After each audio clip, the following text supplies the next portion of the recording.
Salut les amis! Aujourd'hui, nous allons parler de 7 expressions françaises qui nous viennent de la mythologie grecque, donc de la Grèce antique. Alors pourquoi il y a des civilisations ou tout simplement des histoires qui sont très anciennes, qui ont encore des effets, des conséquences, des impacts sur la langue française, donc des impacts linguistiques, comme notamment la mythologie grecque. Donc la mythologie grecque, c'est les histoires des dieux, etc. dans la Grèce antique. Et il y a certaines histoires, certaines situations qui ont eu des effets sur notre langue, sur le français, et donc on utilise des expressions qui ne sont pas très compréhensibles si on ne connaît pas soit la mythologie grecque, donc les histoires, si tout simplement on ne nous les explique pas. Et c'est pour ça qu'apprendre le français avec Nassim est là maintenant pour t'expliquer alors cette expression, je dis bien cette expression que tu dois absolument connaître pour développer ton niveau de français quand tu le parles et aussi quand tu l'entends. Ok? Alors avant tout, je t'invite à cliquer sur s'abonner et tu cliques sur la cloche, c'est très important pour recevoir mes vidéos quand elles sont publiées et aussi quand je fais des directs, quand je fais des lives, eh bien tu es informé à travers une notification. N'oublie pas les likes, c'est super important, je t'invite à mettre des likes. Alors la première expression que j'ai sélectionnée, c'est toucher le pactole. Alors toucher le pactole, je vais t'expliquer chaque expression, reste bien jusqu'à la fin, car à la fin je donne souvent les expressions les plus importantes. Alors, je te donne l'explication, ensuite je te dis aussi d'où cela nous vient. Et parfois je ferai l'inverse, je te dirai pourquoi cette expression, elle s'appelle par exemple toucher le pactole, pourquoi le pactole, qu'est-ce que c'était le pactole, et ensuite je te dis la définition. Alors le pactole, tout simplement, c'est une rivière dans la Grèce antique. D'ailleurs, nos amis grecs, si vous nous regardez, dites-nous si cette rivière, si ce fleuve existe encore. Donc un fleuve, c'est un cours d'eau, donc c'est de l'eau qui passe, comme la Seine par exemple à Paris. Et donc nous avions un roi et ce roi a aidé un dieu à faire quelque chose. Et donc ce dieu, c'est un dieu de la mythologie grecque. Donc vous savez, dans la mythologie grecque, dans la Grèce antique, ils étaient polythéistes. Donc ça aussi c'est un mot qui nous vient du grec. Donc poly pour plusieurs et théiste pour théi pour dieu, théos. Donc plusieurs dieux qui est le contraire de monothéiste. Dites-moi si cela vous intéresse aussi, je vous ferai une vidéo pour vous expliquer certains mots qui nous viennent du grec et qui sont très importants dans la langue française. Alors, tout simplement, ce dieu lui dit, voilà, si tu m'aides, je pourrai exaucer tes rêves. Tu me dis une chose et ce sera, paf, pour toi, une réalité. Alors ce roi aide ce dieu, donc c'est bizarre, un dieu qui est aidé par un humain, mais bon, c'est la mythologie grecque, et c'est le rêve de ce roi de avoir beaucoup d'or, de l'or. Donc il dit, tout ce que tu toucheras deviendra or. Alors c'est super pour le roi, magnifique, tout ce qu'il touche se transforme en or. Il devient très riche. Par contre, le problème, c'est quand il veut manger par exemple un fruit, une pomme, cette pomme se transforme en or. C'est une pomme en or. Donc c'est un peu problématique, il a faim, il a soif, et avec le temps, il lui dit, s'il te plaît, enlève ce super pouvoir, je ne veux plus transformer les choses que je touche en or. Et donc ce dieu lui dit, alors tu vas dans ce cours d'eau, dans cette rivière, dans ce fleuve si vous voulez, qui s'appelle le pactole, lave-toi dans ce fleuve et lave-toi les mains et tu verras, tout redeviendra normal.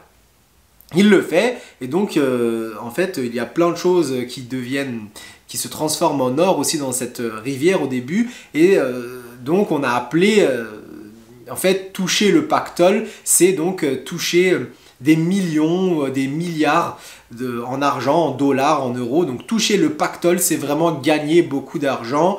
Quand vous gagnez beaucoup d'argent, vous dites j'ai touché le pactole. Donc comme toucher, hein, de toucher quelque chose, c'est ça. Deuxième expression, accomplir un travail de titan. Accomplir un travail de titan. Alors accomplir, c'est faire quelque chose, hein, c'est faire, accomplir. Un travail, je pense que vous savez c'est quoi, donc une tâche, faire quelque chose. Hein. Et un titan, donc les titans, c'était des personnages dans la mythologie grecque qui accomplissaient, qui faisaient de grandes choses. Par exemple, déplacer des montagnes ou détruire des montagnes. Et donc on dit que c'est titanesque. Quand on fait un travail titanesque, c'est un énorme travail, un travail vraiment énorme, très très grand. On dira un travail de titan. Vous avez d'ailleurs le paquebot, le bateau, le Titanic, qui nous vient essentiellement de Titan. On a également tombé dans les bras de Morphée. Alors tomber dans les bras de Morphée, je pense que vous savez c'est quoi tomber, hein. Tomber, quand quelqu'un tombe, quand il s'évanouit, quand il se fait mal, il tombe, faire une chute. C'est ça. Et tomber dans les bras, donc les bras, ce sont les bras, hein, dans les bras de Morphée. Donc Morphée, c'était un dieu, le dieu des rêves, le dieu de la nuit, du sommeil, en fait, quand on dort. Eh bien, tomber dans les bras de Morphée, cela veut dire tout simplement dormir. Donc dormir comme ça, c'est tomber dans les bras de Morphée. Alors très important ici, ouvrir la boîte de Pandore. Attention, n'ouvre pas la boîte de Pandore. Qu'est-ce que cela signifie? Alors une boîte, j'imagine que vous savez c'est quoi une boîte, hein, a box comme on dirait en anglais, une boîte. Hein, elle s'ouvre, elle se ferme, on peut mettre des choses dedans. Et la boîte de Pandore, donc Pandore dans la mythologie grecque, c'était une femme, hein, et Zeus, hein, je pense que vous connaissez Zeus, a décidé qu'il pourrait en fait l'aider pour son mariage. Alors Pandore se marie et elle reçoit des cadeaux. Zeus lui fait des cadeaux pour qu'elle soit belle pour son mariage, notamment une boîte. Allez savoir pourquoi il lui propose une boîte. Hein, comme cadeau, elle ne doit pas l'ouvrir, c'est la règle. Et qu'est-ce qu'elle fait Pandore? Eh bien, elle l'ouvre. Et quand elle l'ouvre, eh bien, toutes les maladies, les vieillesses sortent sur cette planète et arrivent sur Terre. Et donc ouvrir une boîte, ouvrir la boîte de Pandore, cela signifie en fait parler d'un sujet tabou par exemple. Un sujet tabou, donc un sujet qui est pas très apprécié, un sujet que l'on cache. Hein, ouvrir la boîte de Pandore, c'est parler de secrets qui sont un peu dérangeants, qui sont terribles. Ouvrir la boîte de Pandore. On a une personnalité narcissique. Donc Narcisse, c'est aussi un personnage de la mythologie grecque. Narcisse, être narcisse, c'est s'aimer. Je m'aime, mais d'une façon un peu exagérée. Hein, un peu borderline, comme on dirait en anglais. Excusez-moi pour tous ces termes très anglicistes. Alors, être narcisse, c'est s'aimer. S'aimer soi-même énormément. S'aimer même trop. Et Narcisse, ce personnage, il s'aimait tellement, il se trouvait beau, qu'il se regardait dans un lac et il essayait de se toucher. Il voulait rentrer dans sa beauté. Et avoir une personnalité narcissique, c'est tout simplement se trouver très très beau, avoir un ego démesuré. Alors un ego démesuré, c'est un ego qu'on ne peut pas mesurer, qui est trop grand, tout simplement. Alors ça, ce sont maintenant deux expressions qui arrivent qui sont très importantes. C'est le sosie. Alors un sosie, qu'est-ce que c'est qu'un sosie? Un sosie, la majorité des stars ou de certains dictateurs ont des sosies. Hein, c'est une personne qui ressemble énormément à une autre. Donc un sosie, c'est ça. Cela nous vient aussi de la mythologie grecque et c'est utilisé tous les jours dans la presse people, par exemple, hein, ou dans les journaux, à la radio. Vous entendez parler du mot sosie. Un sosie, c'est une personne qui ressemble énormément à une autre. Par exemple, vous avez une star et vous avez un sosie, une personne qui lui ressemble beaucoup. C'est ça un sosie. Alors la dernière expression, c'est le talon d'Achille. Le talon d'Achille. Je vous mets ici une photo d'un talon. Comme ça, vous pouvez savoir c'est quoi un talon.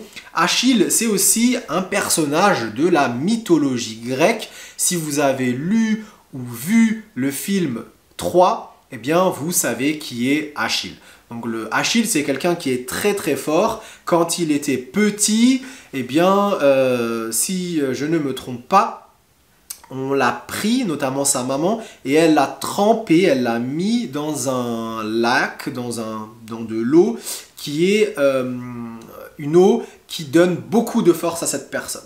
Et je crois donc sa maman l'a pris et elle l'a trempé en fait en lui tenant le talon. Donc son talon n'a pas été trempé dans cette eau. Donc son talon n'a pas touché cette eau. Et le talon, c'est son point faible. Donc le talon d'Achille, pour une entreprise, pour une personne, pour un pays, c'est le point faible, c'est la faiblesse. C'est là où il n'y a pas de force dans cet endroit, c'est un talon d'Achille. Donc c'est ça le talon d'Achille. Si mes vidéos te plaisent, tu mets des likes s'il te plaît, abonne-toi, c'est super important, clique sur la cloche et partage mes vidéos. Dites-moi dans les commentaires, est-ce que vous avez déjà entendu parler de ces expressions et si tu en connais d'autres, tu me les mets dans les commentaires. Je te dis à la prochaine.